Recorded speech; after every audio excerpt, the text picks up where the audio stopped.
বাংলাদেশের মানুষের কাছে তারা যে আহ্বান জানিয়েছেন আমাদের ছাত্ররা, এই আহ্বান আমি মনে করি যে অত্যন্ত সময়োচিত একটি আহ্বান, যৌক্তিক একটা আহ্বান।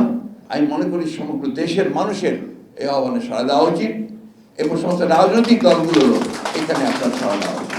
আওয়ামী লীগ সম্পূর্ণভাবে নির্ভরশীল হয়ে পড়েছে এখন আমলাদের উপরে এবং তার তথাকথিত বাহিনীর উপরে।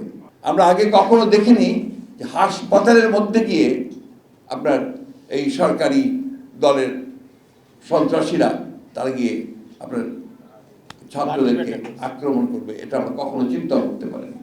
এমনকি পাকিস্তান আমলে, যার কথা তিনি বলেছেন যে পাকিস্তান আমলের হানাদার বাহিনীর কথা নাকি ছেলেরা ভুলে গেছে, আপনি তো সেটাকে ভুলে যেতে সাহায্য করছেন না, আপনি আরও সেটাকে নতুন করে মনে করে দিয়েছেন। কারণ পাকিস্তান সেনাবাহিনীর যে আক্রমণ ছিল তার চেয়ে আপনারা কোন অংশে কম করেছেন? আমরা তখন ঢাকা বিশ্ববিদ্যালয়ে পড়ি, মাহবুব ভাইরা আছেন, জামাল ভাইরা আছেন, তখন ছিল এনএসএফ, আপনার আইয়ুব খানের দলের লোক, ন্যাশনাল স্টুডেন্টস ফেডারেশন। তারা এইভাবে আমাদেরকে আক্রমণ করতো, তারা আমাদের এইভাবে আমাদের সভা পণ্ড করতো, আমাদের সমস্ত আন্দোলনকে তারা নস্যাৎ করে দেওয়ার জন্য শক্তি প্রয়োগ করতো বিভিন্নভাবে এই অস্ত্র শস্ত্র নিয়ে। তো সেইখান থেকে আজকে আপনারা এর বাইরে তো যেতে পারেননি, আপনারা সেই পাকিস্তানিদের মতো একইভাবে সাধারণ ছাত্রদের যে ন্যায়সঙ্গত দাবি, যে যৌক্তিক দাবি, সেই দাবির আন্দোলনকে নস্যাৎ করে দেওয়ার জন্য আজকে আপনারা তাদের উপরে অস্ত্র শস্ত্র হাতে নিয়ে আপনাদের সেই লেলিয়ে দেওয়া বাহিনীকে আপনারা লেলিয়ে দিয়েছেন এবং তারা আজকে তাদের উপরে অত্যাচার নির্যাতন করে, কি ভয়াবহ নির্যাতন, পৈশাচি নির্যাতন করে তাদেরকে আপনারা আজকে দমন করার চেষ্টা করছেন। আজকে এই গতকালের যে ঘটনা, সেই ঘটনা থেকে বাংলাদেশের মানুষের কাছে তারা যে আহ্বান জানিয়েছেন আমাদের ছাত্ররা, এই আহ্বান আমি মনে করি যে অত্যন্ত সময়োচিত একটি আহ্বান, যৌক্তিক একটা আহ্বান। আমার খুব ভালো লেগেছে এই জন্যে যে আমরা এতদিন ধরে আন্দোলন করছি, আমরা গণতান্ত্রিক আন্দোলন করছি, আমরা এই কথাটা বারবার করে বলার চেষ্টা করছি যে এই সরকার জনগণের বিরুদ্ধে অবস্থান নিয়েছে, এই সরকার জনগণের যে অধিকারগুলো সেগুলোকে হরণ করে তারা গণতান্ত্রিক যে পরিবেশ সেটাকে সম্পূর্ণভাবে ধ্বংস করছে। কিন্তু আজকে এতদিন ধরে আমরা দেখেছি যে সেখানে সাধারণ ছাত্রদের সেরকম কোনো আপনার তাদের পার্টিসিপেশন সেটা আমরা দেখতে পাইনি। নগদের কাছে সব গ্রাহকই প্রিয়, তাই তো সারা দেশে ক্যাশ আউট চার্জ সবচেয়ে কম।